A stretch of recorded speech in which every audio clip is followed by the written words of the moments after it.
ফিলিস্তিনের জমিনে যে বাচ্চাদেরকে দেখছেন, যারা যারা ফুটপাতে শুয়ে আছে, যারা মানুষকে দেখলেই হাত পেতে খাবার চায়, রক্তাক্ত ওই বাচ্চারা। এই তো সেদিন দেখলাম ফেসবুকের একটি ভিডিও, সেই ভিডিওতে দেখলাম দুটি বাচ্চা একটি ড্রেনের মধ্যে, মাটির নিচে একটি ড্রেনের মধ্যে পানির মধ্যে পড়ে আছে, শুধু মাথাটা উপরে দিয়ে নিঃশ্বাস নিচ্ছে। ওই ড্রেন থেকে ওরা যদি উঠলে ইহুদিরা তাদেরকে গুলি করে মেরে ফেলবে, এই ভয়ে বাচ্চারা ওই ড্রেনের মধ্যেই নিজেদের জীবন বাঁচাচ্ছে। যে বাচ্চাদেরকে দেখছেন খাবার জন্য হাহাকার করছে, ওরা কোনো ফকিন্নির ছেলে মেয়ে নয়, ওদের বাপ চাচা ওরা ধনাঢ্য ব্যক্তি ছিলেন। ফিলিস্তিনের মুসলমানেরা কোটি কোটি মিলিয়ন বিলিয়ন ডলারের মালিক ছিলেন। তারা ছোটখাটো মানুষ ছিলেন না, তারা গরিব লোক ছিলেন না, কিন্তু তাদের সমস্ত কিছু ওরা ধ্বংস করে দিয়েছে।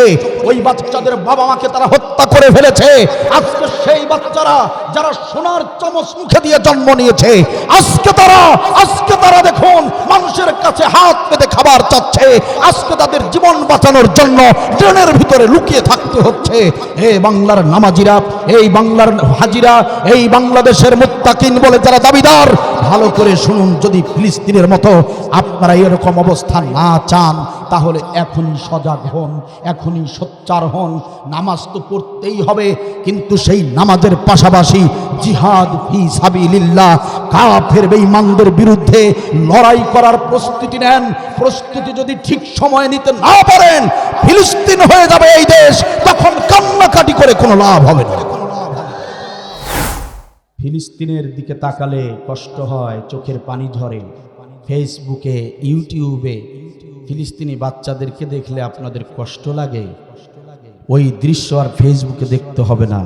সময় মতো যদি সঠিক কাজটি করতে না পারেন, আপনার আমার এই বাংলাদেশ ফিলিস্তিন হতে বেশি সময় লাগবে না। সুতরাং সময় মতো সোচ্চার হন। কি ভেবেছেন 5 ওয়াক্ত নামাজ পড়েই আপনি জান্নাতে চলে যাবেন? বোকার স্বর্গে বাস করছেন আপনি। আপনি 5 ওয়াক্ত নামাজ পড়ে আপনাকে পরহেজগারিতা দাবি করছেন, আপনি পরহেজগার? এই মিয়া জিহাদের আমল যদি আপনি না করেন, আপনি যে মসজিদে আজ 5 ওয়াক্ত নামাজ পড়ে পরহেজগারিতার বড়াই করছেন, ওই মসজিদই তো থাকবে না। ওই মসজিদ ধ্বংস করে দেবে ইহুদি আর মুশরিকরা। তখন কোথায় নামাজ পড়বেন? মসজিদ ধ্বংস করে দিবে, তোমার বাড়ি ঘর ধ্বংস করে দিবে, তোমার থাকার জায়গা থাকবে না, তোমার বাচ্চাদের থাকার জায়গা থাকবে না।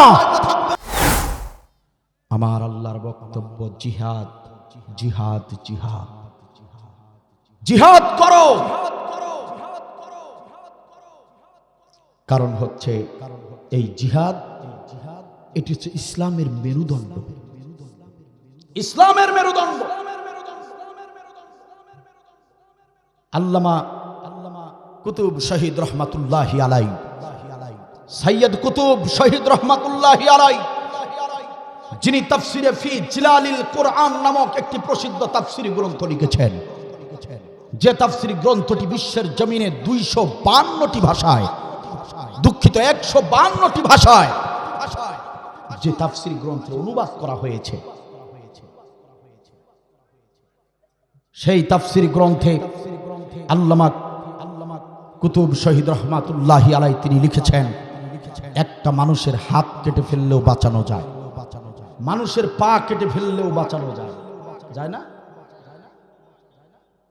মানুষের হাত পা কেটে ফেললে বাঁচানো যায়, কিন্তু কোন ব্যক্তির মাথাটাই যদি কেটে ফেলে দেওয়া হয়, বাঁচানো যাবে? আল্লামা কুতুব শহীদ রহমাতুল্লাহি আলাই তিনি জিহাদের ব্যাখ্যায় তিনি লিখেছেন, মানুষের মাথা কেটে ফেললে যেমন ওই মানুষকে আর বাঁচানো যায় না, তেমনি ইসলাম থেকে জিহাদের আমল বাদ দিয়ে দিলে ইসলামকে আর বাঁচানো যায় না। আজকে ইসলামের নাকে মুখে অক্সিজেন দিয়ে রাখা হয়েছে। আজ ইসলাম মুমূর্ষ অবস্থায়, পৃথিবীতে ইসলাম আজ মুমূর্ষ অবস্থায়, আইসিইউতে ভর্তি হয়ে আছে ইসলাম। ইসলাম বাঁচে কি মরে, বাঁচে কি মরে, ইসলাম প্রায় মরেই যাচ্ছে, কারণ ইসলামকে ওরা মেরে ফেলার চেষ্টাই করছে, ঠিক কিনা বল? সুতরাং এই ইসলামকে বাঁচানোর জন্য একটি আমল সমস্ত মুমিনদেরকে করতে হবে সেই আমলের নাম। চিৎকার দিয়ে বলেন সেই আমলের নাম, সেই আমলের নাম। আউযু বিল্লাহি মিনাশ শাইতানির রাজীম। বিসমিল্লাহির রাহমানির রাহিম। আম হাসিবতুম আন তাদখুলুল জান্নাহ ওয়ালাম্মা ইয়া'লামিল্লাহুল্লাযীনা জাহাদু ওয়ালাম্মা ইয়া'লামিল্লাহুল্লাযীনা জাহাদু মিনকুম ওয়া ইয়া'লামাস সাবিরিন।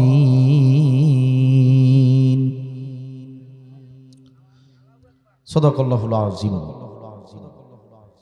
হাদ্দাসানা আবু কুরাইব হাদ্দাসানা ওয়াকিউন عن زكريا بن إسحاق عن يحيى بن عبد الله بن سيفي عن أبي معبد عن ابن عباس أن رسول الله صلى الله عليه وسلم بعث معاذ بن جبل إلى اليمن فقال اتقي دوعة المظلوم فإنها ليس بينها وبين الله حجاب। رواه الترمذي। وعن أبي هريرة رضي الله تعالى عنه قال قال النبي صلى الله عليه وسلم من مات ولم يغزو ولم يحدث به نفسه مات على شعبة من النفاق। رواه البخاري। وعن أبي ذر رضي الله تعالى عنه قال قلت يا رسول الله أي العمل أفضل قال رسول الله صلى الله عليه وسلم الإيمان بالله والجهاد في سبيل الله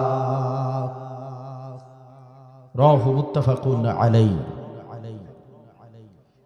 ইদং জন উপশ্রুতনর সংশয়স্থ বিশ্বতে ষষ্ঠিং সহস্রা নবতিং চ কৌরম আরুষ্মে উদদ্দহে উষ্ট্রা যস্যে প্রবাহন্নে বধূ মন্তদির্দশ বর্মরথস্বনি জিহিরতে দেব ইসমনা উপস্পৃশ এষ এষায় মাম হেশতাং নিষ্কান্দস্রজ ত্রিণী শতান্নবর্তাং সহস্রাদশ গোনাম বচস্য রেব বচস্য বৃক্ষে ন পক্ষে শকুন নষ্টে জিহবা চর্চারিতি খুর ন বুড়ি জরিব প্ররে ভাস মনীষা বিশাখা বৈবারতে অমত পুত্রকা ঈশাম মৎকাইবা সতে প্ররেবধিং ভরস্য গোবিন্দং বসুবিদং দেবত্রেমাং বাচং শ্রীণী সুরুণা বিরস্তারং রাজ্ঞো বিশ্বজনীনস্য যৌ দেব হরমতাউতি বৈশানরস্য সুষ্ঠুতিমা শুনত পরীক্ষিত অল্লং জ্যেষ্ঠং শ্রেষ্ঠং পরমং পুনং বরল্য অল্ল অম্লান রাং অস্রহ সুর মুহাম্মদ। সবাই বলেন সাল্লাল্লাহু। বাংলাদেশের ঐতিহ্যবাহী নীলফামারী জেলার স্বনামধন্য ডিমলা উপজেলার দক্ষিণ গয়াবাড়ি জলদানের পার ওয়াক্তিয়া জামে মসজিদ ঘরের উন্নয়ন কল্পে ঐতিহাসিক 2 রাত্রিব্যাপী তাফসিরুল কোরআন মাহফিলের শেষ রজনী সম্মানিত সুযোগ্য মান্যবর জনাব সভাপতি, প্রধান অতিথি, বিশেষ অতিথিবৃন্দ, সার্বিক তত্ত্বাবধানকারী সহ ডানে বামে সামনে পিছনে জাতির শ্রেষ্ঠ সন্তান নাইবে রাসূল হযরতে উলামায়ে কিরাম, কলিজার টুকরা সমবয়সী যুবক ভাইরা, পর্দার অন্তরালে প্রাণপ্রিয় পর্দানশীল মা ও বোনেরা, আমার সম্মুখ বিশিষ্ট মুরব্বিয়ানে কিরাম, sound system, multimedia, decoration, YouTube চ্যানেলের সম্মানিত দায়িত্বশীল ভাইরা সহ আমার আওয়াজ, আমার কণ্ঠ যতদূর ধ্বনিত প্রতিধ্বনিত হচ্ছে, আপনারা যারা শুনতে পাচ্ছেন, ধর্ম বর্ণ নির্বিশেষে আমি সবাইকে আমার অন্তরের অন্তরস্থল থেকে জানাচ্ছি আন্তরিক শুভেচ্ছা ও মুবারকবাদ। আসুন আলোচনার শুরুতে মহান রবের শানে শুকরিয়া আদায় করে নেই, যে মহান মনিব বড় মেহেরবানি করে করুণা করে আজকের এই দিনটাতে একবার নয় দুবার নয় 70 বার রহমতের নজরে তাকিয়ে মাঝালিচুল ইলমু হিয়া রাউজাতিম মিন রিয়াদিল জান্নাহ, জান্নাতের বাগান তথা কোরআনের এই মাজলিসে আসার বসার, কিছু কথা বলার, কিছু কথা শোনার তৌফিক যিনি দিয়েছেন, সেই মহান রবের শানে বিনয়ের সঙ্গে সবাই মিলে সমস্বরে কণ্ঠটাকে একটুখানি উঁচু করে প্রশংসা করছি আলহামদুলিল্লাহ। আর একটু জোরে সরে বলতে হবে আলহামদুলিল্লাহ। রব্বানা লাকাল হামদ হামদান কাসীরান তাইয়িবান মুবারাকান ফীহি। দরুদ আর সালাম পেশ করছি সাইয়্যিদুল মুরসালিন খাতামুন নবিয়্যিন রাহমাতাল লিল আলামিন জনাবে মুহাম্মাদুর রাসূলুল্লাহ সাল্লাল্লাহু আলাইহি ওয়াসাল্লামের শানে। সম্মানিত সুপ্রিয় দিনী ভাইরা, আমি সাধারণত কোরআনের মাহফিলগুলোতে ভূমিকা ছাড়াই কথা বলার চেষ্টা করি, ইনশাআল্লাহ তাআলা আজকেও তার ব্যতিক্রম হবে না। আমি কোরআনুল কারীমের নির্ধারিত যে আয়াত আপনাদের সামনে তিলাওয়াত করেছি, সেই আয়াতকে সামনে রেখে বিশ্বের প্রসিদ্ধ বিভিন্ন তাফসীর গ্রন্থগুলো থেকে বিভিন্ন মুফাসসিরদের দেয়া বিবৃতি, বর্ণনা, ব্যাখ্যা, বিশ্লেষণ আমি আমার ভাষায় সহজভাবে আপনাদের সামনে উপস্থাপন করার চেষ্টা করব। আশা করছি, কামনা করছি আজকের এই আলোচনা যতই সংক্ষিপ্ত হোক, যদি অনুধাবনের সঙ্গে বুঝে শুনে মানার চেষ্টা করেন, ওয়াল্লাহি আল্লাহর কসম, আজকের এই ছোট্ট আলোচনা আমাদের সকলের জন্য হাসরের ময়দানে নাজাতের ওসিলা হতে পারে ইনশাআল্লাহ। যেহেতু কথা বলবো খুব কম সময়, সেহেতু মনোযোগ দিয়ে শুনতে হবে। আর ভলান্টিয়ার ভাই যারা আছেন, প্যান্ডেলের বাহিরে যেসব শব্দ শোনা যাচ্ছে, মনে হচ্ছে দোকানপাটের শব্দ শোনা যাচ্ছে, দোকানপাট বন্ধ করতে বলেন, দোকানপাট বন্ধ করে দিতে বলেন। দোকানপাটের ব্যবসা করলে তাফসির মাহফিল করবেন না, আর তাফসির মাহফিল করলে দোকানপাট তাফসির মাহফিলের সঙ্গে এভাবে দোকানপাটের ব্যবস্থা রাখবেন না। ভলান্টিয়ার যারা, তাদেরকে বলুন তারা যেন কথা না বলে। আর আমার সামনে যারা এখনো দাঁড়িয়ে আছেন, অনুরোধ করছি প্রিয় দিনী ভাইয়ের, আপনারা বসে পড়ুন, বসে পড়ুন। এখন আর কোরআনের আলোচনা শোনা বাদ দিয়ে বাহিরে থাকার কোনো সুযোগ নাই। যেখানে সারা বিশ্বের জমিনের মুসলমানদেরকে কচুকাটা করা হচ্ছে, যে সময় বাংলাদেশ সহ সারা বিশ্বের জমিনের আলেমদেরকে, নিরপরাধ আলেমদেরকে হত্যা করা হচ্ছে, এমন সংকটাপন্ন মুহূর্তে ইসলামের বিরুদ্ধে যখন ষড়যন্ত্র চলছে, ইসলামী শিক্ষার বিরুদ্ধে যখন ষড়যন্ত্র চলছে, এমত অবস্থায় আমাদের সবাইকে গভীর মনোযোগ দিয়ে কোরআন শুনতে হবে, কোরআন বুঝতে হবে, কোরআন মানার চেষ্টা করতে হবে, ঠিক কিনা বলেন? অনুরোধ করছি সবাই বসুন, পরিবেশ দেন, আর কোনো সাউন্ড করবেন না।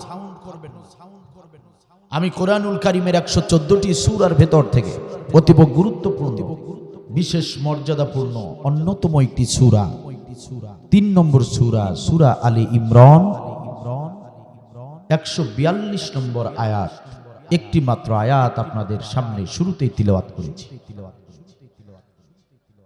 114টি সূরার ভেতর থেকে 3 নম্বর সূরা, সূরা আলী ইমরান, 3 নম্বর সূরা, 142 নম্বর আয়াত নাজিল হয়েছে মদিনায়। একটু সবাই জবান খুলে বলবেন কি সূরাটির নাম কি?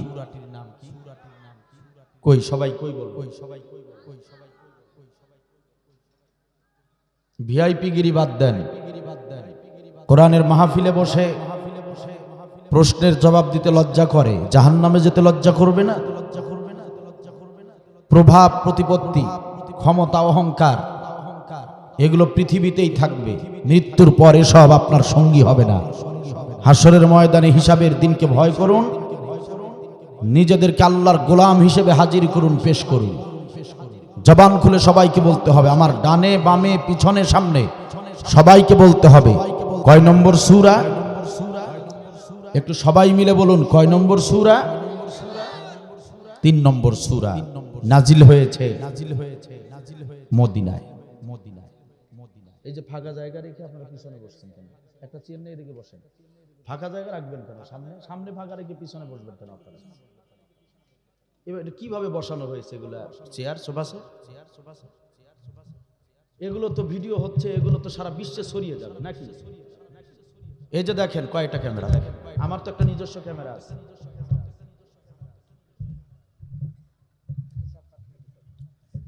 মনে কষ্ট নেবেন না, আমি দুঃখিত আন্তরিকভাবে। কোরআনের আলোচনার জন্য পূর্ব শর্ত হচ্ছে পরিবেশ। আমি এসে যা দেখেছি তাতে করে আলোচনা করার মতো কোনো পরিবেশই ছিল না ভিতরে। জি আসেন আসেন আসেন আসেন আসেন হুজুর আসেন এখানে।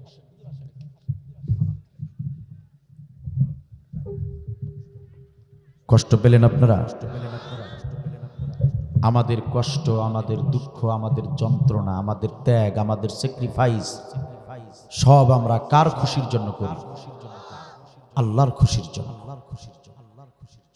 আমার দিকে লক্ষ্য করুন, সূরা ইমরান 142 নম্বর আয়াত।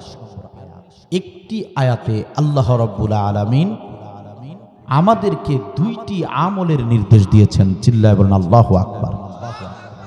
মাত্র 2টি বিশেষ আমল আল্লাহ তাআলা এই 142 নম্বর আয়াতে 2টি আমলের নির্দেশ দিয়েছেন। এমন ভাবে নির্দেশ দিয়েছেন যে 2টি আমল কোনো ব্যক্তির আমল নামায় না থাকলে কোশ্চিন কালেও সে জান্নাতে যেতে পারবে না। নাউজুবিল্লাহ বলেন। আমি কি বুঝাতে পারছি কথা? যে 2টি আমল অবশ্যই প্রত্যেকটা মুমিনের করতেই হবে, এই 2টি আমল যার থাকবে না তার কপালে জান্নাত জুটবে না। নাউজুবিল্লাহ।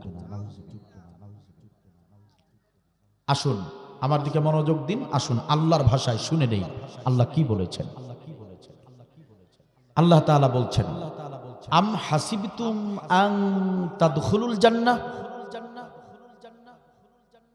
আম হাসিবতুম আন তাদখুলুল জান্নাহ, তোমরা কি মনে করেছো যে এমনি এমনিতে জান্নাতে চলে যাবে? কথা কি বুঝতেছেন আমার? কে বলছেন? আল্লাহ দেখেন কি ভাষায় কথাটা বলেছেন, বুঝেন, বোঝার চেষ্টা করেন। আম হাসিবতুম আন তাদখুলুল জান্নাহ, হে আমার বান্দা বান্দি, তোমরা কি মনে করেছো যে এমনি এমনিতেই জান্নাতে যাওয়া যাবে? ওয়ালাম্মা ইয়ালামিল্লাহুল লাযিনা জাহাদু মিনকুম, অথচ আমি আল্লাহ কি জেনে নেব না? তোমরা যে ভেবে নিয়েছো এমনি এমনিতেই জান্নাতে যাবে, তোমরা কি ভেবেছো এমনি এমনিতেই জান্নাতে যাবে নাকি? অবশ্যই আমি আল্লাহ জেনে নেব। জাহাদু মিনকুম, আল্লাযিনা জাহাদু মিনকুম, আমি জান্নাতে দেবার আগে অবশ্যই জেনে নেব তোমরা কারা কারা পৃথিবীর বুকে তোমাদের জীবদ্দশায় কারা কারা জিহাদের আমল করেছো, এটা অবশ্যই আমি আল্লাহ জেনে নেব। চিল্লাবেন আল্লাহু আকবার। আমি কি কথা বুঝাতে পেরেছি? আমি শুরুতেই এসে বলছিলাম যে এই যে মনিটর দুটার কাজ কি? বক্তার কানে সাউন্ড দেওয়া। সম্মানিত ভাইয়েরা আমার, আল্লাহর কথা কি বোঝা যাচ্ছে? আল্লাহ কোন অ্যাঙ্গেলে কথা বলেছেন বুঝতে পেরেছেন? তোমরা কি মনে করেছো যে এমনি এমনিতেই জান্নাতে চলে যাবে আর আমি আল্লাহ এটা দেখে নেব না? কি ভাবছো আমি আল্লাহ এটা চেক করে দেখব না যে তুমি দুনিয়ার জীবনে জিহাদের আমল করেছো কিনা? ওয়া ইয়ালামাস সাবিরিন, আমি আল্লাহ আরেকটা আমল জেনে নেব যে তোমরা ওই জিহাদের আমল করতে গিয়ে ধৈর্যের আমল করেছিলে কিনা। জিহাদের আমল, ধৈর্যের আমল, জিহাদ, সবর, এই দুটি আমল না দেখে না জেনে কাউকে আমি জান্নাত দেব না। কথা আমার নাকি আল্লাহর? জবান খুলে বলতে হবে, কথা আমার নাকি আল্লাহর? তাহলে আল্লাহর ভাষা অনুযায়ী বোঝা গেল জিহাদের আমল আর সবরের আমল না দেখা পর্যন্ত আল্লাহ কাউকে জান্নাতে দিবেন। এই যে আল্লাহ যে বললেন এই কথা, আপনাদের কি বিশ্বাস হয়? এই দুটি আমল ছাড়া যে জান্নাতে যাওয়া যাবে না, আর এই দুটি আমল করলেই জান্নাতে যাওয়া যাবে, এই কথা কি আপনাদের বিশ্বাস হয়? হয়, একটু একটু হয় না? পরিপূর্ণ বিশ্বাস হয়?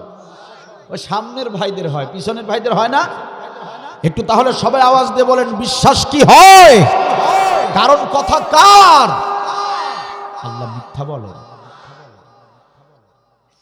যে কিতাবের ভিতরে বক্তব্য এসেছে সেই কিতাবের নাম, এই বক্তব্যটা কোথাকার? কোরআনুল কারীমের বক্তব্য, 142 নম্বর আয়াত। এই কোরআনুল কারীমে যা কিছু আছে এগুলোর মধ্যে কোনো ভেজাল আছে? ভুল আছে? ভুল থাকলেও দুই একটা থাকতে পারে, নাউজুবিল্লাহ। একটা ভুলও আছে কি? সম্মানিত ভাইয়ের আমার, আমাদের দেশের মুসল্লিদের নজর থাকে মানুষের কপালের দিকে। ওরা দেখতে চায় কারো কপালে নামাজের কালো চিহ্ন দেখা যায় কিনা। আমার দেশের মুচির নজর থাকে মানুষের পায়ের দিকে। মুচিরা দেখতে চায় কারো পায়ের জুতা সেলাই করা লাগবে কিনা। আর আমার দেশের মুনাফিকদের নজর থাকে বক্তার দিকে। তারা দেখতে চায় বক্তা কোনোভাবে কোনো ধরনের ভুল বক্তব্য দেয় কিনা। সম্মানিত ভাইয়েরা আমার, আজকের এই আলোচনায় কোনো ভুল ধরা পড়বে না, কারণ আলোচনা হবে নির্ভুল কিতাব কোরআনুল কারীম থেকে। যারা এই কোরআনুল কারীমের কথাগুলো বলবে তারা সঠিকটাই বলবে। কোরআন থেকে যারা কথা বলবে নির্ভেজাল কথাগুলোই বলবে, ঠিক কিনা বলে? সুতরাং সেই নির্ভুল নির্ভেজাল কিতাব থেকে আলোচনা হবে আমার ভাইয়েরা, যে কিতাবের ভিতরে কোনো ভুল নাই। লা রাইবা ফি হুদাল লিল মুত্তাকিন, এমন একটি কিতাব যে কিতাবের ভিতরে কোনো ভুল নাই। ভুল তো নাই, ভুল হবার মতো সন্দেহের অবকাশ পর্যন্ত নাই। কথা বলেন ঠিক কিনা? সেই কিতাবের কথা, নির্ভুল বক্তব্য। কি ভেবেছো জিহাদের আমল আর সবরের আমল ছাড়াই তোমরা জান্নাতে যাবে? জান্নাত কি আমার বাড়ির আবদার, নাকি জান্নাত তোমার শ্বশুর বাড়ির মধুর হাড়ি পেয়েছো যে তুমি চাইলেই জান্নাতে চলে যাবে? অথচ আমি আল্লাহ এটা দেখে নেব না দুনিয়ার জীবনে তুমি জিহাদ করেছিলে কিনা। জিহাদ করতেই হবে, প্রত্যেক মুমিনের উপর ফরজ। সব ফরজের বড় ফরজ নির্দেশনা কার? সম্মানিত ভাইয়ের আমার, কোন দেশের প্রধানমন্ত্রী যদি জান্নাতে যেতে চায়, সে যত বড়ই ক্ষমতাধর হোক না কেন, জিহাদের আমল তাকে করতেই হবে যদি সে জান্নাতি প্রত্যাশী হয়। যদি কোন দেশের প্রেসিডেন্ট জান্নাতে যেতে চায়, অবশ্যই তাকে জিহাদের আমল করতে হবে। সম্মানিত ভাইয়েরা আমার, ডিসি বলেন, এসপি বলেন, ওসি বলেন, মন্ত্রী বলেন আর এমপি বলেন, যারা এই জান্নাতে যেতে চায় তাদেরকেই এই দুটি আমল করতে হবে, জিহাদের আমল, সবরের আমল। কারণ এই দুটি আমল ছাড়া আল্লাহ রাব্বুল আলামিন কাউকেই জান্নাতে প্রবেশ করাবেন না। আপনি প্রধানমন্ত্রী, আপনি যতদিন ক্ষমতায় আছেন ততদিন প্রধানমন্ত্রী। আপনি ডিসি, আপনি ওসি, আপনি এমপি, যতদিন ক্ষমতায় আছেন ততদিন আপনার এই ক্ষমতা থাকবে। আর যেদিন নিঃশ্বাস বায়ু, প্রাণ বায়ু যেদিন ত্যাগ করবে, মৃত্যু হতে দেরি হবে। জিহাদের আমল না থাকলে, সবরের আমল না থাকলে মরতে দেরি হবে, জাহান্নামে যেতে দেরি হবে না। কথা আমার নাকি আল্লাহ? যারাই জান্নাতে যেতে চায়, কথা কি বোঝা যায়? যারাই জান্নাতে যেতে চায় এই দুটি আমল করতেই হবে। আমার আল্লাহর বক্তব্য, এই দুটি আমল চেক না দেওয়া পর্যন্ত আমি কাউকে জান্নাতে প্রবেশ করাবো। জান্নাতে প্রবেশের আগে চেক দিব। কি কয়টা আমল? দুটা আমল। চেক দিয়ে দেখবো আমল নামায় জিহাদ আছে কিনা। জিহাদ আছে তো এলাও, জান্নাতে যাও। জিহাদ নাই তাহলে যাও, জাহান্নামে যাও। ঠিক কিনা বলেন? ঠিক কিনা বলেন? আপনাদের কষ্ট হচ্ছে? সম্মানিত ভাইরা, সুতরাং এই জিহাদের আমল আল্লাহর পক্ষ থেকে নির্দিষ্ট নির্ধারিত ফরজ একটি আমল। ঠিক কিনা বলেন? এই কুরআনুল কারীমের নামাজকে যেমন ফরজ করা হয়েছে, এই কুরআনুল কারীমের রোজাকে যেমন ফরজ করা হয়েছে, এই কুরআনুল কারীমে হজকে যেমন ফরজ করা হয়েছে, এই কুরআনুল কারীমের যাকাতকে যেমন ফরজ করা হয়েছে, এই কুরআনুল কারীমে পিতামাতার সেবাকে যেমন ফরজ করা হয়েছে, অনুরূপভাবে বরং তার চেয়েও বেশি গুরুত্ব দিয়ে জিহাদের আমলকে আল্লাহ রাব্বুল আলামিন ফরজ করেছেন। ঠিক কিনা বলেন? সম্মানিত ভাইয়েরা আমার, একান্ত আপনজনের আমার, এই কুরআনুল কারীমের নামাজের কথা ৮২ বার, এই কুরআনুল কারীমে এসেছে রোজার কথা ১৪ বার, হজ্জের নির্দেশ এসেছে মাত্র একবার, যাকাতের নির্দেশ এসেছে মাত্র ২৯ বার, আর জিহাদ ফি সাবিলিল্লাহ, আল্লাহর পথে দিন কায়েমের জন্য চেষ্টা চালাতে হবে, জিহাদ করতে হবে, নির্দেশ এসেছে ৯১৭ বার। সুতরাং ডিমলা উপজেলার মুসলমানেরা, আসুন আলোচনার শুরুতে আমরা সবাই মিলে ঐক্যবদ্ধ হয়ে শপথ নেই। আসুন আমরা একটি সিদ্ধান্ত নিয়ে আজ বাড়িতে ফিরব। আমরা যতদিন বেঁচে থাকব, যতদিন আল্লাহর আলো বাতাস নিয়ে আমরা বেঁচে থাকব, ততদিন আল্লাহর এই নির্ধারিত ফরজ জিহাদের আমল আমরা করবই। কথা বলেন ঠিক কিনা? এই জিহাদের আমল করার কারণে পৃথিবীর কোন একটি গোষ্ঠী আপনাকে আমাকে যদি গালি দেয়, আমাদের আফসোসের কোনো কারণ নাই। এই জিহাদের আমল করার কারণে পৃথিবীর কোনো বাতিল শক্তি আপনাকে আমাকে যদি মিথ্যা অপবাদ দেয়, তবু আমাদের কষ্টের কোনো কারণ নাই। জিহাদের আমল আমরা করবই। এই জিহাদের আমল করার কারণে পৃথিবীর কোনো গোষ্ঠী আপনাকে আমাকে যদি মিথ্যা মামলা দায়ের করে দিয়ে জেলখানায় ঢুকিয়ে দেয়, আফসোসের কোনো কারণ নাই, তবুও জিহাদের আমল আমরা করবই। এই জিহাদের আমল করার কারণে পৃথিবীর কোনো জালিম গোষ্ঠী আপনার আমার বিরুদ্ধে যদি মিথ্যা ধর্ষণের মামলা দেয়, অথবা আপনাকে আমাকে যদি রাজাকার বলে গালি দেয়, আপনাকে আমাকে যদি মানবতা বিরোধী বলে গালি দেয়, আপনাকে আমাকে যদি জঙ্গি বলে গালি দেয়, তবু আমাদের আফসোস নাই। আমাদেরকে যদি ফাঁসির কষ্টে আমাদেরকে যদি ঝুলিয়ে দেওয়া হয়, একবার নয়, ১০০ বার নয়, লক্ষ কোটি বার ফাঁসির কষ্টে ঝুলতে রাজি আছি। জিহাদের আমল ছেড়ে এক চুল পরিমাণ সরে দাঁড়াবো না। কারা কারা রাজি আছো? দুহাত তুলে আল্লাহকে দেখাও।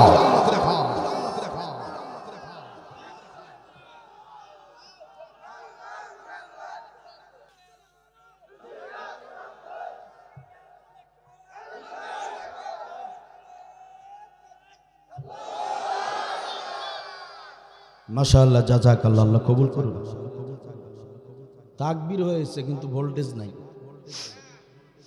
ইমানের ব্যাটারিতে চার্জ নাই। কথা বলেন না কেন? চার্জ দেন, চার্জ দেন।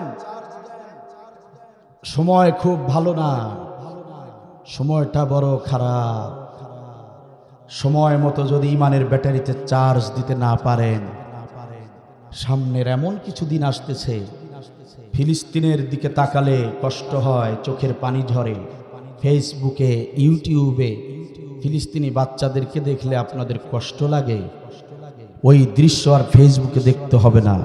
সময় মতো যদি সঠিক কাজটি করতে না পারেন, আপনার আমার এই বাংলাদেশ ফিলিস্তিন হতে বেশি সময় লাগবে না।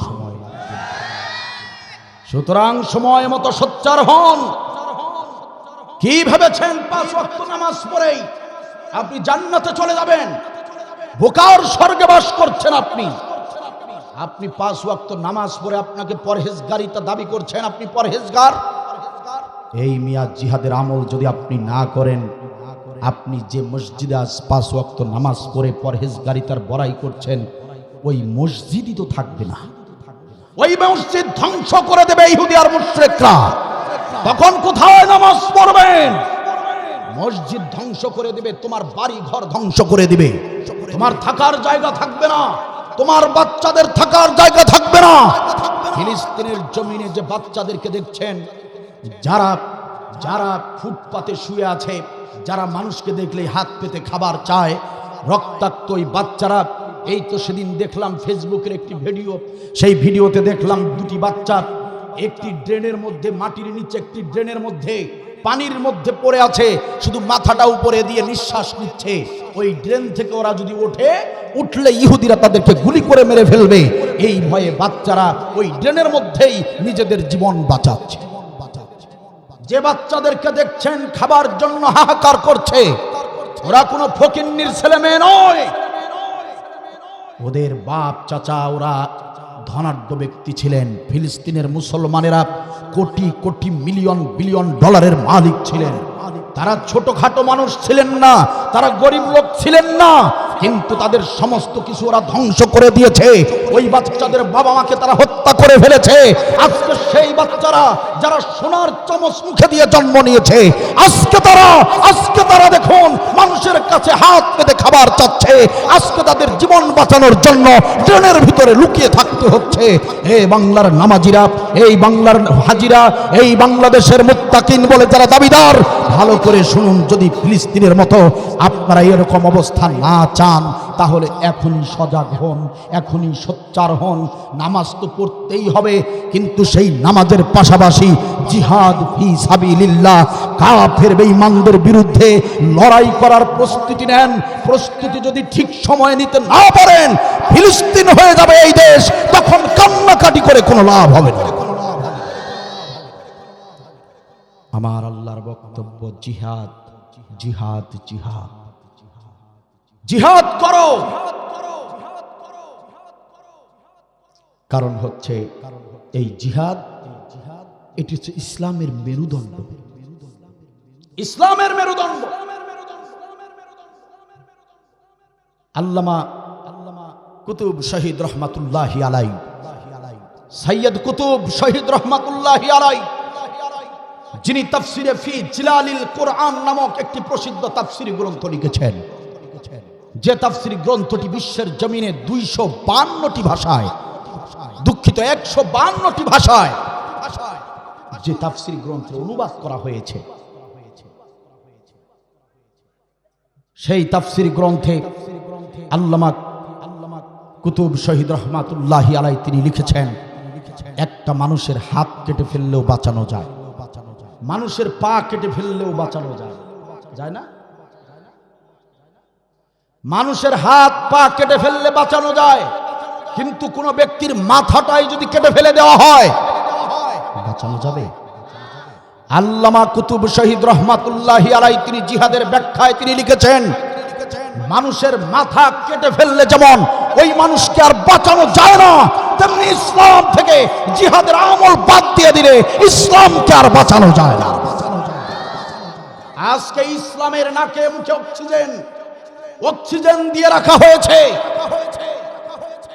আজ ইসলাম মুমূর্ষু অবস্থায় পৃথিবীতে, ইসলাম আজ মুমূর্ষু অবস্থায় আইসিইউতে ভর্তি হয়ে আছে। ইসলাম বাঁচে কি মরে, বাঁচে কি মরে, ইসলাম প্রায় মরেই যাচ্ছে, কারণ ইসলামকে ওরা মেরে ফেলার চেষ্টাই করছে, ঠিক কিনা বল? সুতরাং এই ইসলামকে বাঁচানোর জন্য একটি আমল সমস্ত মুমিনদেরকে করতে হবে সেই আমলের নাম। চিৎকার দিয়ে বলেন, সেই আমলের নাম, সেই আমলের নাম জিহাদ। সম্মানিত ভাইয়ের আমার, আপনাদের অনেকের মনে প্রশ্ন হতে পারে, হুজুর দেশের রাজনৈতিক পরিস্থিতি ভালো না, যারা ইসলামের কথা বলে, জিহাদের কথা বলে, জিহাদের আমলের কথা বলে, তাদেরকেই মিথ্যা মামলা দিয়ে তাদেরকে জেলখানার ভিতরে ঢুকিয়ে দেওয়া হয়। ও হুজুর, কুরআনুল কারীমে তো অনেক বিষয় আলোচনা আছে, আপনি অন্যান্য আলোচনা বাদ দিয়ে কেন আপনি এই মুহূর্তে জিহাদের আলোচনা শুরু করলেন? কারণটা কি? জিহাদের আলোচনা করা তো খুবই রিস্ক, এমন একটা মুহূর্তে আপনি জিহাদের আলোচনা কেন শুরু করলেন? এমন প্রশ্ন যদি কারো অন্তরের ভিতরে এসে থাকে, আমার প্রিয় দ্বীনী ভাইরা কান খুলে শুনে নেন, আমি জিহাদের আলোচনা কেন শুরু করলাম? আমার ভাইয়েরা, আমি এই গোটা কুরআনুল কারীম যতটুকু রিসার্চ করেছি, যতটুকু আমি গবেষণা করেছি, আমি গবেষণা করে দেখতে পেয়েছি আল্লাহ রাব্বুল আলামিন এই কুরআনুল কারীমের ভিতরে যত আমলের নির্দেশ দিয়েছেন, আল্লাহ রাব্বুল আলামিন সব আমলের চেয়ে সবচেয়ে বেশি গুরুত্ব দিয়েছেন জিহাদের আমলকে। আমি এই কুরআনুল কারীম গবেষণা করে দেখেছি, আল্লাহ রাব্বুল আলামিন কুরআনুল কারীমে যেভাবে বক্তব্য দিয়েছেন, তাতে স্পষ্ট প্রতীয়মান হয় কোন ব্যক্তির যদি লক্ষ হাজার হাজার আমলও থাকে, কিন্তু একটা আমল, জিহাদের আমলটা যদি না থাকে, ওই লক্ষ হাজার আমল নিয়েই তাকে জাহান্নামে যেতে হবে। আমি কুরআনুল কারীমের বক্তব্য অনুযায়ী বুঝতে পেরেছি, যার জিহাদের আমল নাই, তার কোনো আমলই আল্লাহর দরবারে কবুল হয় না। তাহলে যে আমলটি ছাড়া কেউ জান্নাতে যেতে পারে না, যে আমলটি না করলে জান্নাতে যাবার কোনো উপায় থাকে না, সেই জিহাদের আমলটি আমি যদি আমার জাতির সামনে উপস্থাপন না করি, কাল হাসরের ময়দানে আমি শাইখ শাফি আব্দুল বারীকে আল্লাহ রাব্বুল আলামিন আসামির কাঠগড়ায় দাঁড় করাবেন। আমাকে আসামির কাঠগড়ায় দাঁড় করিয়ে ডাক দিয়ে বলবেন, আব্দুল বারী, কেন তুমি জিহাদের আলোচনা করনি? কুরআনুল কারীমের আয়াতে আয়াতে আমি জিহাদের বক্তব্য দিয়েছি। কুরআনুল কারীমের প্রতিটা পৃষ্ঠায় পৃষ্ঠায়, পাতায় পাতায়, পরতে পরতে জিহাদের কথা বলেছি, কিন্তু আব্দুল বারী, তুমি তোমার জাতির সামনে কেন জিহাদের আলোচনা করো নাই? কাকে ভয় পেয়ে তুমি জিহাদের আলোচনা গোপন করেছ? কোন বাতিলকে ভয় পেয়েছ? হে আব্দুল বারী, কোন জালিমকে ভয় পেয়ে তুমি জিহাদের আলোচনা লুকিয়েছ? জাতির সামনে কেন তুমি সবচেয়ে বড় আমল জিহাদের আমল সম্পর্কে কেন বক্তব্য দাও নাই? এই প্রশ্ন যদি আল্লাহ রাব্বুল আলামিন আমাকে করে, কাল হাসরের ময়দানে আল্লাহর সেই প্রশ্নের জবাব যদি আমি দিতে না পারি, সম্মানিত ভাইরা আমার, একান্ত আপন জনেরা আমার, যেখানে সাহায্যকারী আল্লাহ ছাড়া কেউ থাকবে না, ওই হিসাবের দিন, ওই হাসরের ময়দানে আমাকে জাহান্নাম ছাড়া থাকার আর কোনো জায়গা হবে না। ঠিক কিনা বলে? এজন্য আমি আমার দায়িত্ববোধ থেকে, আমি আমার কর্তব্যের খাতিরে এই জিহাদের আমল আমার জাতির সামনে উপস্থাপন করতে চাই। যে আমলটি ছাড়া কেউ জান্নাতে যেতে পারবে না, যে আমলটি ছাড়া কারো আমল আল্লাহর দরবারে কবুল হবে না। সম্মানিত ভাইয়ের আমার, এই জন্য জিহাদের আমল আপনাদের সামনে উপস্থাপন করেছি। এবার একটু জবান খুলে বলেন তো দেখি, সেই জিহাদের আমল সকলের করার দরকার আছে না নাই? আওয়াজ দিয়ে বলেন, করার দরকার আছে না নাই? জিহাদ আরবি শব্দ, অর্থ মারামারি করা নয়। জিহাদ আরবি শব্দ, অর্থ বোমাবাজি করা নয়। জিহাদ আরবি শব্দ, অর্থ সন্ত্রাসী কর্মকাণ্ড করা নয়, জঙ্গি তৎপরতা চালানো নয়। জিহাদ আরবি শব্দ, বাংলায় বলা হয় চেষ্টা করা। বাংলায় কি? সবাই বলেন। ইংরেজিতে ট্রাই, ইংরেজিতে ট্রাই, আর আল্লাহর ভাষায় সেটাকে বলা হয় জিহাদ। চেষ্টা করা, যেভাবে চেষ্টা করলে কাজ হবে, যেভাবে চেষ্টা করলে রেজাল্ট আসবে, যথাসাধ্য চেষ্টা করা, প্রাণপণ চেষ্টা করার নাম জিহাদ।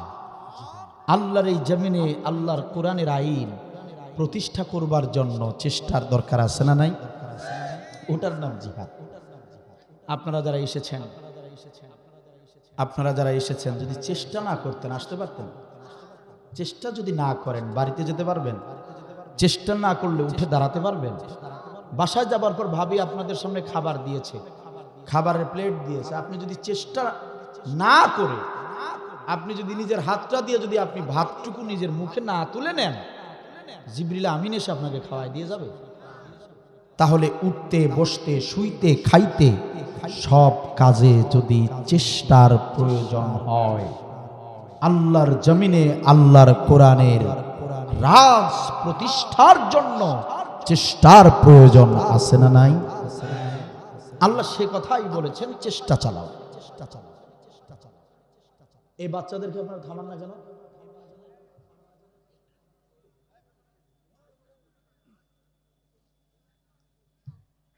চেষ্টা করার নাম জিহাদ। মিয়া তোমার উঠতে বসতে শুইতে চেষ্টার দরকার হয়, আর আল্লাহর জমিনে কোরআনের বিধান দিয়ে দেশ চালানো লাগবে, এটা প্রতিষ্ঠিত করতে গিয়ে চেষ্টার দরকার নাই? ওটার নাম জিহাদ। ওটার নাম কি? জিহাদ। মানে চেষ্টা চালাও। যেভাবে চেষ্টা করলে কোরআনটা সংসদে যাবে ওইভাবে চেষ্টা চালাও। কথা আমার নাকি আল্লাহ? সম্মানিত ভাইয়ের আমার, আল্লাহ রাব্বুল আলামিন এই জিহাদ সম্পর্কে কুরআনুল কারীমে দেখুন কত সুন্দর করে বক্তব্য দিয়েছেন।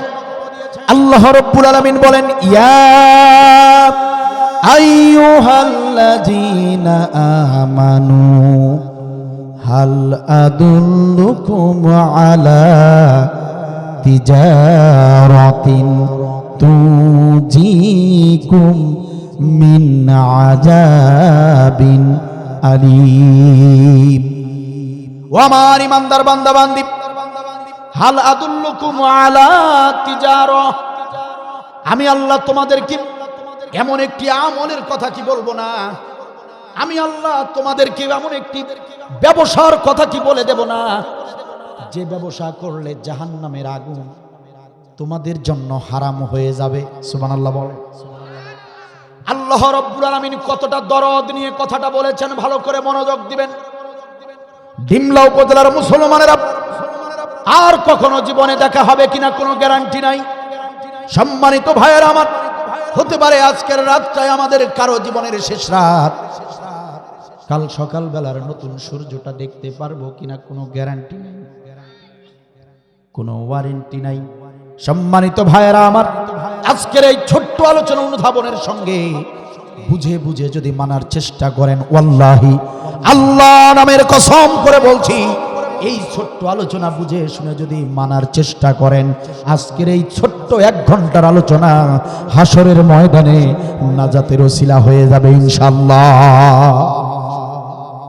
আল্লাহ রাব্বুল আলামিন বললেন, বান্দারা শোনো, আমি আল্লাহ তোমাদেরকে এমন একটি আমলের কথা কি বলবো না, যে আমল করলে তুজিকুম মিন আযাবিন আলীম, জাহান্নামের কঠিন শাস্তি থেকে তোমরা মাপ পেয়ে যাবে, জাহান্নামের আগুন তোমাদের জন্য হারাম হয়ে যাবে, এমন একটা আমলের কথা কি বলবো না? তুমিনুনা বিল্লাহি ওয়া রাসূলিহি ওয়া তুজাহিদুনা ফি সাবিলিল্লাহ। তুমিনুনা বিল্লাহি ওয়া রাসূলিহি, ঈমান আনো আল্লাহর প্রতি, রাসূলের প্রতি, ওয়া তুজাহিদুনা ফি সাবিলিল্লাহ, ঈমান আনার পর যে আমলটি তোমাদেরকে করতে হবে, জাহান্নামের কঠিন শাস্তি থেকে যদি রেহাই পেতে চাও বান্দারে, জাহান্নামের আগুন হারাম যদি করতে চাও, ও আমার বান্দা বান্দি, তুজাহিদুনা ফি সাবিলিল্লাহ, ঈমান আনার পর আল্লাহর জমিনে আল্লাহর কোরআনের রাজকে প্রতিষ্ঠার জন্য জিহাদ চালিয়ে যাও। কথা কার? আল্লাহর কথা, নির্ভেজাল কথা। জাহান্নাম থেকে বাঁচতে চাও, তুজাহিদুনা ফি সাবিলিল্লাহ, আল্লাহর পথে জিহাদ চালিয়ে যাও। মানে কি? চেষ্টা চালিয়ে যাও, চেষ্টা চালিয়ে যাও। কোরআনের দ্বীনকে প্রতিষ্ঠিত করার জন্য চেষ্টা চালিয়ে যাও। চেষ্টা চালানোর দায়িত্ব তোমাদের, আর বিজয় দেওয়ার দায়িত্ব আমি আল্লাহ। সুবহানাল্লাহ বলবেন না? সম্মানিত ভাইয়েরা আমার, খারাপ লাগতেছে আপনার? একান্ত আপনজনের আমার রাসূলুল্লাহ সাল্লাল্লাহু আলাইহি ওয়াসাল্লামের কাছে এসে হযরত আবু যর রাদিয়াল্লাহু তাআলা আনহু নবী সাল্লাল্লাহু আলাইহি ওয়াসাল্লামকে জিজ্ঞাসা করলেন, ইয়া রাসূলুল্লাহ, আইয়ুল আমালি আফজাল? ইয়া হাবিবাল্লাহ, ইয়া নবী আল্লাহ, আপনি বলুন সবচেয়ে বড় আমল কোনটি? সবচেয়ে বড় আমল কোনটি নবী আপনি বলে দিন। ক্বালা রাসূলুল্লাহ সাল্লাল্লাহু আলাইহি ওয়াসাল্লাম, আমানু বিল্লাহি ওয়াল জিহাদু ফি সাবিলিল্লাহ। ঈমান আনো আল্লাহর প্রতি। ঈমান আনার পর সবচেয়ে বড় আমল আল্লাহর জমিনে আল্লাহর কোরআনকে প্রতিষ্ঠিত করার জন্য জিহাদ চালিয়ে যাও। চিল্লায়ে বলেন সুবহানাল্লাহ। সবচেয়ে বড় আমল। তিরমিজি শরীফে এসেছে রাসূলুল্লাহ সাল্লাল্লাহু আলাইহি ওয়াসাল্লাম বলেন, ও আমার সাহাবীরা শোনো, কোন ব্যক্তি উটের দুধ দহন করার সমপরিমাণ সময় যদি দিন কায়েমের জন্য যদি এতটুকু সময় ব্যয় করে, উটের দুধ দহন করতে যতটুকু সময় লাগে, উটের দুধ দহন করতে যতটুকু সময় লাগে, এই সামান্য সময়টুকু যদি কোনো ব্যক্তি জিহাদের পথে ব্যয় করে, আমি রাসূল ঘোষণা করলাম ওই ব্যক্তির জন্য জান্নাত ওয়াজিব হয়ে যায়। সহিহ হাদিস। সম্মানিত ভাইয়েরা আমার, আমাদের দেশে উট নাই, কিন্তু আমাদের বাড়িতে বাড়িতে গাভী আছে, ঠিক কিনা বলেন? একটা গাভীর দুধ দহন করতে কতটুকু সময় লাগে বলেন? 20 মিনিট, 30 মিনিট, এর বেশি তো আর নয়, ঠিক কিনা বলেন? নবী সাল্লাল্লাহু আলাইহি ওয়াসাল্লাম বললেন, এতটুকু সময় যদি কেউ যদি এই জিহাদের পথে এতটুকু সময় যদি ব্যয় করে, তার জন্যও আল্লাহ রাব্বুল আলামিন জান্নাত ওয়াজিব করে দেন। চিৎকার দিয়ে বলেন সুবহানাল্লাহ। এটা সেই আমল। কেন এই আমলের এত গুরুত্ব? কেন এই আমলের এত গুরুত্ব? কেন? কি ঢুকেছে এই আমলের ভিতরে? আল্লাহ এই আমলে এত গুরুত্ব কেন দিলেন? এই আমলে এমন কি আছে যে আল্লাহ এত বড় বড় সুসংবাদ দিয়েছেন? জাহান্নাম থেকে বাঁচতে চাও, জিহাদের আমল করো। গুনাহ খাতা মাফ করতে চাও, জিহাদের আমল করো। ইন্নাল্লাহা ইউহিব্বুল্লাযিনা ইউকাতিলুনা ফি সাবিলিহি সাফফান কান্নাহুম বুনিয়ানুম মারসুস। আমি ওই বান্দা বান্দীদেরকে ভালোবাসি, মহব্বত করি যারা জিহাদের আমল করে, যারা দিন কায়েমের জন্য লড়াই করে। কি ঢুকেছে? কি ঢুকেছে এই আমলের ভিতরে? প্রশ্ন আছে না নাই? কি এমন আছে এই আমলে যে আল্লাহ এত বেশি গুরুত্ব দিলেন জিহাদের আমলে? কারণটা? সম্মানিত ভাইয়েরা আমার, এই আমলের গুরুত্ব আল্লাহ রাব্বুল আলামিন সবচেয়ে বেশি দিয়েছেন। কারণ হলো এই পবিত্র কুরআনুল কারীমের ভিতরে যত আমলের নির্দেশ আল্লাহ দিয়েছেন, কোন একটা আমল দিয়ে কারা মুমিন আর কারা মুনাফিক তা চিহ্নিত করা যায় না। কোরআনের যত আমল এসেছে, কোন আমল দিয়েই কারা মুমিন আর কারা মুনাফিক এটা চিহ্নিত করা যায় না, পরীক্ষা করা যায় না। কিন্তু শুধুমাত্র একটি আমল, এই জিহাদের আমল এমন একটি আমল আল্লাহ দিয়েছেন, এই আমল দিয়েই আল্লাহ পরীক্ষা করে নেন কারা সত্যিকারের ঈমানদার আর কারা হলো মুনাফিকের সরদার। এই সেই আমল যেটা দিয়ে আল্লাহ পরীক্ষা করে দেখতে পারেন যে আসলে সত্যিকারের ঈমানদার কারা আর মুনাফিকের সরদার কারা। সম্মানিত ভাইয়ের আমার, যেমন ধরুন একটি আমলের নাম সালাত, নামাজ, ঠিক কিনা? নামাজ এটা একটা গুরুত্বপূর্ণ আমল কোরআনের, ঠিক কিনা বলেন? কি হয়েছে? সমস্যা? খারাপ লাগছে আপনাদের? এই আলোচনা সবার ভালো লাগবে না। যাদের ঈমান রয়েছে, ঈমান পরিপূর্ণ হয়ে যাবে। আর যাদের অন্তরে মুনাফিকি রয়েছে তাদের শরীরে আগুন লেগে যাবে। ঠিক কিনা বলেন? এই আলোচনা সবার জন্য না। আমার নবীর এই আলোচনা মক্কার সবাই সহ্য করতে পারে নাই। আমার নবী যতবার মার খেয়েছেন, নির্যাতিত হয়েছেন এই একটা দাওয়াতে। কারণ নামাজ, রোজা, হজ, যাকাতের দাওয়াতে কোনো বাধা নাই, বাধা আসতে পারে না। কিন্তু নবী যখন বলেছেন আলালাহুল খলকু ওয়াল আম, জমিন যার আইন চলবে তার, তখনই ওই দেশের আইন প্রয়োগকারী শয়তান যারা, তখন ওই আবু জেহেল, উতবা, সায়েবা নবীর বিরুদ্ধে উঠে পড়ে লেগেছিল। ঠিক কিনা বলে? এইটা মোটেও মজার কোনো আলোচনা নয়, এটা মধুর মধুর কথা বলার আলোচনা নয়, এটা বড় তিক্ত আলোচনা। তিক্ত থেকে তিক্তকর, কঠিন থেকে কঠিনতর। ঠিক কিনা? এই জিহাদ হলো এমন একটি আমল যেটা দিয়ে আল্লাহ পরীক্ষা করতে পারেন সত্যিকার ঈমানদার কারা। যেমন ধরুন নামাজ একটি আমল, কিন্তু নামাজ দিয়ে আপনি কিছুতেই বুঝতে পারবেন না কোন ব্যক্তি মুমিন নাকি মুনাফিক, এটা আপনি কিছুতেই ধরতে পারবেন না। ভালো করে মনোযোগ দেন আমার ভাইয়েরা। যারা দিন কায়েমের আন্দোলন করে, জিহাদের কথা বলে, জিহাদের আমল করে, তারাও মসজিদে গিয়ে জামাতে নামাজ আদায় করে। আর যারা ওই জিহাদের আমলের বিরোধিতা করে, জিহাদের পক্ষে যারা কথা বলে, হক্কানি আলেম ওলামা যারা জিহাদ করে, ওই আলেমদেরকে যারা ফাঁসিতে ঝুলায়, ওরাও একই মসজিদে জামাতে নামাজ আদায় করে। সম্মানিত ভাইয়েরা আমার, যারা জিহাদের আমল করে তারা হাসতে হাসতে ফাঁসির কাষ্টে ঝুলে যায়। সম্মানিত ভাইয়েরা আমার, এরাও নামাজ পড়ে, এরাও রোজা করে, হজ যাকাত করে। যারা ফাঁসিতে ঝুলে যায়, শাহাদাত বরণ করে, এরাও নামাজি, এরাও হাজি, এরাও যাকাত দানকারী। আবার যারা তাদেরকে ফাঁসিতে ঝুলায় দেয়, এরা 5 ওয়াক্ত নামাজও পড়ে, আবার শেষ রাতে উঠে তাহাজ্জুদের নামাজও পড়ে। কথা বলেন ঠিক কিনা? তার মানে বোঝা গেল নামাজ দিয়ে কখনো ঈমানদার চেনা যায় না। আমার সমাজে এমন হাজি সাহেব আমি দেখেছি, আমার সমাজে এমন নামাজি আমি দেখেছি, 5 ওয়াক্ত নামাজ আদায় করে, আজান হয়ে গেলে বাহিরে 1 সেকেন্ড থাকতে পারে না।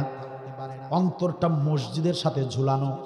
আজান হতে দেরি হয়, মসজিদে আসতে তার দেরি হয় না। এতটা সচেতন নামাজের প্রতি। এমন হাজি আমি দেখেছি 5 বার হজ করেছেন, 10 বার উমরা করেছেন। এমন হাজিও আমি দেখেছি এইভাবে নামাজও পড়ে, হজও করে, তলে তলে আবার সুদের কারবার করে। তাহলে বোঝা গেল নামাজ দিয়ে, রোজা দিয়ে, হজ দিয়ে কেউ কখনো চিহ্নিত করতে পারবেন না সত্যিকারের ঈমানদার কারা। একটা মাত্র আমল, জিহাদের আমল। এই আমল দিয়ে আপনি বুঝতে পারবেন সত্যিকারের ঈমানদার যারা এই জিহাদের আমল করবে, আর মুনাফিক যারা জিহাদের আমল থেকে 100 হাত দূরে থাকবে। কারণ জিহাদের আমল মানেই হলো জান বাজি রেখে কাজ করা। জিহাদের আমল মানেই হলো দিন কায়েমের জন্য রাজপথে যাওয়া। জিহাদের আমল মানেই হলো প্রভাবশালী ক্ষমতাশালীদের বিরুদ্ধে লিল্লাহে তাকবীর স্লোগান দেওয়া। জিহাদের আমল মানেই হলো বন্দুকের নলের সামনে মিছিল দেওয়া। জিহাদের আমল মানেই হলো জেলখানাকে বরণ করে নেওয়া। জিহাদের আমল মানেই হলো ফাঁসিতে ঝুলে যাওয়া। সুতরাং ঈমানদার যারা, তারাই জিহাদের আমল করতে পারে। মুনাফিক যারা, তারা মৃত্যুকে ভয় করে, তারা কষ্টিন কালে জিহাদের আমল করবে না। সম্মানিত ভাইয়েরা আমার, এই জন্য আল্লাহ রাব্বুল আলামিন জিহাদের আমলটাকে পরীক্ষার আমল হিসেবে, পরীক্ষার হাতিয়ার হিসেবে কুরআনুল কারীমে এই আমলটি নির্ধারণ করে দিয়েছেন। আল্লাহ দেখতে চান কারা ঈমানদার আর কারা মুনাফিকের সর্দার। আর এটা দেখার জন্য একটি আমলই যথেষ্ট। একটু জবান খুলে বলেন সেই আমলের নামটা কি? আর একটু জবান খুলে বলেন সেই আমলের নামটা কি? জিহাদ। এত সস্তা ভাবছেন? জান্নাত এমনিতেই যাবে। নামাজ পড়লে কেউ থাপ্পড় দিবে আপনাকে একটা? কোন হাজী সাহেব বলতে পারবেন হজ করার কারণে আপনার বিরুদ্ধে ধর্ষণের মামলা হয়েছে? কোন জাকাত দানকারী বলতে পারবেন যে আপনি জাকাত দিয়েছেন বলে আপনাকে 3 মাস জেল খাটতে হয়েছে? তাহলে নামাজ, রোজা, হজ, জাকাতে কোনো বাধা, বিপদ, নির্যাতন, এই আমলগুলো করে কেউ বলতে পারবেন নির্যাতন হয়েছে না? আপনার উপরে নির্যাতন হয়েছে? নামাজ, রোজা, হজ, জাকাত, পিতামাতার সেবা, দান, সদাকা, এই আমলগুলো যদি আপনি করেন, আপনার প্রতি শত্রু বাহিনী, বাতিল শক্তি, কাফের শক্তি, মুনাফিক শক্তি আপনাকে কখনোই শত্রু ভাববে না। মাঝে মাঝে অনুষ্ঠানে, মাঝে মাঝে বিভিন্ন কনসার্টে, অনুষ্ঠানে, মিটিংয়ে আপনাকে দাওয়াত দিয়ে বলবে হুজুর মুনাজাতটা করে দেন। আপনাকে দাওয়াত দিবে, নির্বাচনের পূর্ব মুহূর্তে এসে আপনার পা ছুঁয়ে সালাম করবে, দোয়া নিবে, যদি আপনি শুধু নামাজ, রোজা, হজ, জাকাতের মৌলবী হন। কথা কি বোঝা যায়? কারণ নামাজ, রোজা, হজ, জাকাত করলে বাতিল শক্তির কোনো ক্ষতি নাই। বিশ্বাস হয় না? নামাজ, রোজা, হজ, জাকাত করলে বাধা নাই। নামাজ রোজার মিছিল করেন, তাও বাধা হবে। সম্মানিত ভাইয়েরা আমার, নামাজ, রোজা, হজ, জাকাতে কোনো বাধা নাই, বিপত্তি নাই। মনে করেন আমরা এখানে যারা আছি, আমার ডানে বামে পিছনে সামনে, চলুন সবাই মিলে আমরা এখন এই মুহূর্তে একটি মিছিল দেব। 12টা 18 মিনিট বেজে চলছে আমার ভাইরা, ইনশাআল্লাহ 12টা 30 মিনিটে মোনাজাত দিয়ে দিব। কষ্ট নেবেন না, একান্ত আপনজনেরা ভালো করে মনোযোগ দেন। আমরা এই মুহূর্তে সবাই মিলে যদি এখন থানা শহরে চলে যাই, থানা রোডের সামনে গিয়ে যদি নামাজ রোজার মিছিল দেই, আসুন একটু ভেবে দেখি নামাজ রোজার মিছিল দিলে রিয়াকশনটা কি হয়। আমরা সবাই মিলে চলুন মনে মনে এখন চলে যাব ডিমলা থানা রোডে। রাজি আছে? চলেন মনে মনে আমরা একটা মিছিল দিয়ে আসি। এই মিছিলের নেতৃত্ব দিব আমি শাইখ শফি আব্দুল বারী। চিন্তার কোনো কারণ নাই, হতাশ হবার কোনো কারণ নাই, ভয় পাবার কারণ নাই। সবার সামনে আমি থাকবো, আমার পিছনে আপনারা থাকবেন। আমি আব্দুল বারী আমার উপজেলায় 5-5টি বছর সমস্ত মিছিলের দায়িত্ব আমি নিজ হাতে গ্রহণ করেছিলাম। মিছিল বলেন, রাজপথ কাঁপানো বলেন, বাতিল শক্তির বিরুদ্ধে, জালিমদের বিরুদ্ধে 5-5টি বছর আমি আমার উপজেলায় মিছিল দিয়েছি, স্লোগান দিয়েছি, বাতিল শক্তিকে ভয় করি নাই। এই কোরআনের কারণে, মিছিলের কারণে, রাজপথে আন্দোলনের কারণে, কোরআনের হক কথা বলার কারণে আপনাদের দোয়ায় কয়েকবার জেল খেটেছি। এটা আমার পরম সৌভাগ্য। আমার বয়সের কত যুবক ধর্ষণ মামলায় জেল খাটতেছে, আমার বয়সের কত যুবক যৌতুকের মামলায় জেল খাটতেছে, আমার বয়সের কত যুবক মাদকদ্রব্য হাতে নাতে পেয়ে তাদেরকে ধরে নিয়ে জেলে ঢুকিয়ে দিয়েছে। আমি আব্দুল বারীর সৌভাগ্য, আমি ইসলামের জন্য, কোরআনের জন্য জিহাদের আমল করতে গিয়ে কয়েকবার জেল খেটেছি। বলেন আলহামদুলিল্লাহ।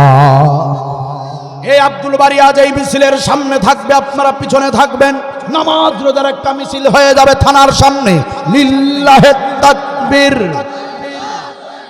সবাই মিলে পিছনের ভাইরা সহ লিল্লাহে তাকবীর। আমি যখন বলবো 5 ওয়াক্ত নামাজ, আপনারা বলবেন পড়তে চাই, পড়তে চাই। আমি যখন বলবো রমজান মাসের রোজা, আপনারা বলবেন রাখতে চাই, রাখতে চাই। পারবেন তো? পারবেন?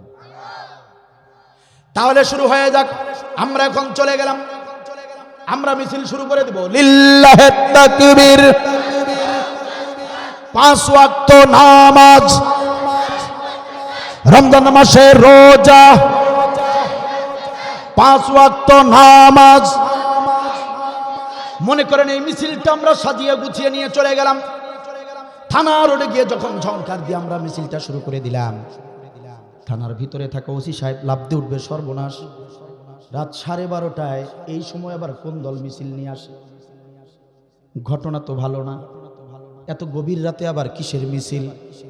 ওসি সাহেব ডাক দিয়ে বলবে, এসআই, কনস্টেবল, সেন্ট্রি, কে কোথায় আছো? তাড়াতাড়ি রাইফেল হাতে নাও, বাহিরে গিয়ে দেখো, বাহিরে গিয়ে দেখো কোনো মিছিল আসতেছে নাকি, স্লোগানের শব্দ শুনতে পাচ্ছি, তাড়াতাড়ি যাও, তাড়াতাড়ি যাও। যদি মিছিল দেখো তাহলে মিছিলটাকে বন্ধ করে দাও, তাড়াতাড়ি যাও। এবার এসআই, কনস্টেবল, সেন্ট্রি সবাই রাইফেলগুলো হাতে নিয়ে দৌড়ে চলে আসবে রোডে। আসার পরে তাকিয়ে দেখবে ওই যে আসতেছে, ওই যে আমাদের মিছিল, কথা কি বোঝা যায়? তাকিয়ে দেখবে ওই তো দেখা যায় মিছিল, ওই তো দেখা যায় মিছিল, ওই তো বিশাল একটা মিছিল আসতেছে। এবার এসআই সেন্ট্রি কনস্টেবল ওরা বোঝার চেষ্টা করবে, একটু চিন্তা করার চেষ্টা করবে, আচ্ছা এই রাত 12:30টায় যে মিছিলটা আসতেছে এটা কোন দলের মিছিল হতে পারে, এটা ভাবার জন্য, এটা বোঝার জন্য তারা এবার আমাদের চেহারার দিকে একবার তাকাবে, তাকিয়ে দেখবে কারো মাথায় টুপি আছে, কারো মাথায় টুপি নাই, কারো গায়ে পাঞ্জাবি আছে, কারো গায়ে পাঞ্জাবি নাই, কারো মুখে দাড়ি আছে, কারো মুখে নাই, ঠিক কিনা বলে? কেউ পাঞ্জাবি পরা, কেউ জিন্সের শার্ট পরা, কেউ গেঞ্জি পরা, ঠিক কিনা বলেন?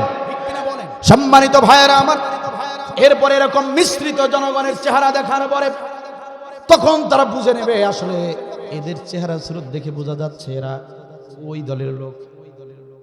কথা কি বোঝা যায়? কথা কি বোঝা যায়?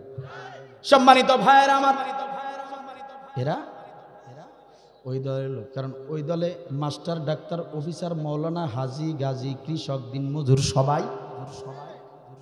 সম্মানিত ভাইয়েরা এবার রাইফেল এইভাবে টাইট করে ধরবে। কথা কি বোঝা যায়? আমরা আমাদের মিছিল লিল্লাহ তাকবীর, 5 ওয়াক্ত নামাজ,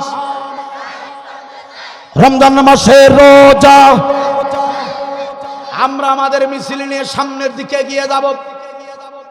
রাইফেল দেখে তো আমরা ভয় করি না, করি নাকি? করেন? করেন? আপনারা করেন? সুতরাং আমরা আমাদের মিছিল নিয়ে সামনের দিকে যেতেই থাকবো। আমরা যখন আরো কাছাকাছি চলে যাব তখন ওসি সাহেব ভালো করে কান পেতে শুনবে। এতক্ষণ তো শুধু আওয়াজ শুনেছে দূর থেকে, কিন্তু কথাগুলো তারা বুঝতে পারে নাই। কথা কি বোঝা যায়? মিছিলের শব্দ শুনেছে, কিন্তু আমাদের দাবিটা কি এটা কিন্তু এতক্ষণ তারা বোঝে নাই।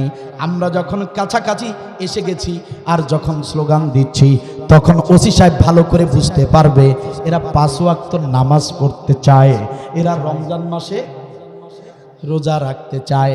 ওসি সাহেব এই স্লোগান শোনার পরে রাখতে বলবে, এসআই সেন্ট্রি কনস্টেবল তাড়াতাড়ি রাইফেল নামাও।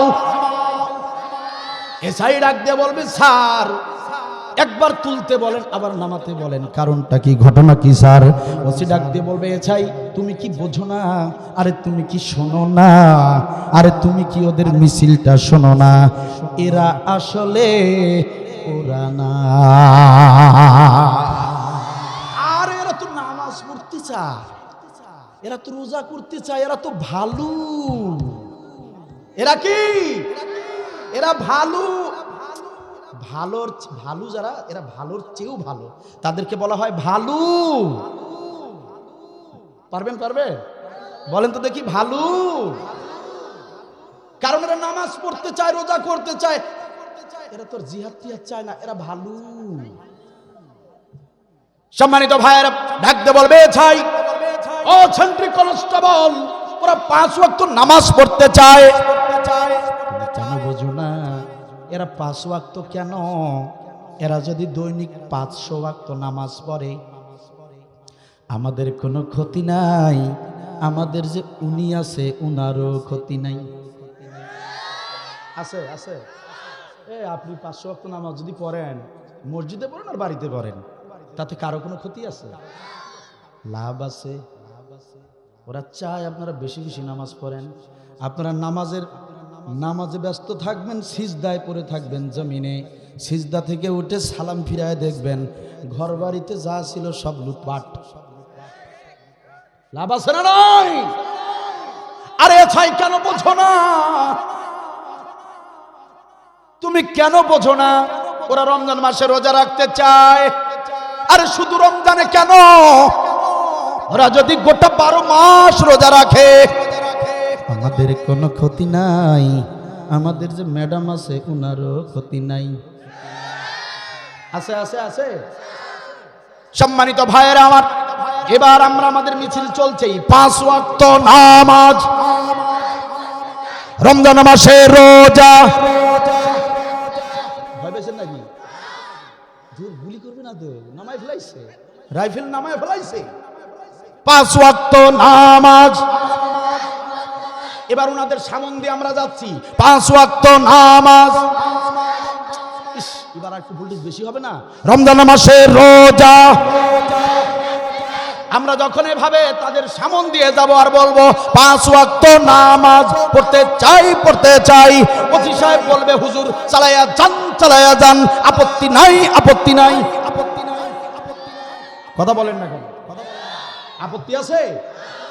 সম্মানিত ভাইয়ের আমার, একান্ত আপনজনের আমার, তাহলে নামাজ পড়লেও যেমন বাধা নাই, রোজা করলেও যেমন বাধা নাই, নামাজ রোজার মিছিল দিলেও বাধা। কিন্তু এবার যদি আপনি জিহাদের একটা মিছিল নিয়ে যান, এত লোকের প্রয়োজন হবে না। 3টা ছেলে, নাবালেগ 3টা ছেলেকে পাঠান। 15 বছরের একজন, 16 বছরের একজন, 17 বছরের একজন, 18-র নিচে যারা বাংলাদেশের সংবিধান অনুযায়ী নাবালেগ তারা, ঠিক কিনা? 15 বছরের, 16 বছরের, 17 বছরের 3টা ছেলেকে পাঠান। মাত্র 3টা ছেলে গিয়ে থানা রোডে গিয়ে একটা শুধু মিছিল দিবে, লিল্লাহে তাকবীর, আল্লাহু আকবার, আল্লাহর আইন চাই, সৎ লোকের শাসন চাই, আলা লাহুল খালকু ওয়াল আমর, এই জমিন যার, আইন চলবে শুধু তার। এই মিছিল দিতে দেরি হবে, ব্রাশ ফায়ার হতে দেরি হবে না, গ্রেপ্তার হতে দেরি হবে না। সকালবেলা নীলফামারী জেলা কারাগারে চালান দিতেও দেরি হবে না। আল্লাহ রাব্বুল আলামিন কুরআনুল কারীমের জন্য এই আমলের কথাই বেশি গুরুত্ব দিয়েছেন। আল্লাহ দেখতে চায় আল্লাহর জন্য কারা জীবন দিতে প্রস্তুত, আল্লাহ দেখতে চায় জীবন বাজি রেখে দিন কায়েমের জন্য কারা অগ্রসর হয়, আল্লাহ দেখতে চায় নামাজ রোজা হজ যাকাতের পাশাপাশি কারা দিন কায়েমের আন্দোলন করে। আল্লাহ রাব্বুল আলামিন এই আমল দিয়ে পরীক্ষা করে নিতে চান। এজন্যই আল্লাহ বলেছেন, তোমরা কি ভেবে নিয়েছো নাকি এমনিতেই জান্নাতে যাবে? না, আমি অবশ্যই দেখে নেব দুনিয়ার জীবনে তুমি জিহাদের আমল করেছিলে কিনা। এবার জবান খুলে বলুন তো দেখি, সেই জিহাদের আমল করার দরকার আছে না নাই? সম্মানিত ভাইয়ের আমার, আমরা নবী রাসূল দেখি নাই, আমরা সেই কপাল পোড়া আমরা নবীর সাহাবীদেরকে দেখি নাই, আমরা তাবেঈন দেখি নাই, আমরা ইমাম আবু হানিফাকে দেখি নাই, আমরা ইমাম বুখারীকে দেখি নাই, আমরা হযরত শাহজালালকেও দেখি নাই, কিন্তু আমরা আমাদের এই বাংলার জমিনে একদল আলেম দেখেছি। আমরা এই বাংলার জমিনে কয়েকজন হক্কানি আলেমদেরকে আমরা দেখেছি, যাদের সামনে বসে আলোচনা শুনেছি, যাদের কথাগুলো শুনে কোরআনের পথে অনুপ্রাণিত হয়েছি। আমরা দেখেছি তারা জিহাদের আমল করেছে, আমরা দেখেছি তারা রাজনৈতিক জীবনে ইসলামকে প্রাধান্য দিয়েছেন, তারা দেশের কথা বলেছেন, দেশের কাজ করতে গিয়ে 1 টাকার দুর্নীতি তারা করেন নাই, বরং বাজেটের টাকা কাজ করার পরে বাকি টাকা ফেরত দিয়েছেন। এমন কিছু আলেমদেরকে আমরা দেখেছি, তাদের অপরাধ ছিল শুধু একটাই, ওয়ামা নাকুম মিনহুম আইয়ুমিনু বিল্লাহিল আজিজিল হামিদ। তাদের অপরাধ ছিল একটাই, তারা দিন কায়েমের আন্দোলন করেছে, সব প্রশংসিত আল্লাহর জমিনে আল্লাহর বিধানকে প্রতিষ্ঠিত করতে চেয়েছে। এই অপরাধে তাদেরকে হত্যা করা হয়েছে, তাদেরকে ফাঁসিতে ঝুলানো হয়েছে। আমরা দেখেছি তারা অটল ছিল, তারা ঈমান নিয়ে টিকে ছিল, বাতিলের কাছে একটা মুহূর্তের জন্য প্রাণ ভিক্ষা চায় নাই। আমরাও তাদের পথেই চলতে চাই, আমরাও তাদের পথেই চলতে চাই। কারা কারা রাজি আছো? দুই হাত তুলে আল্লাহকে দেখাও।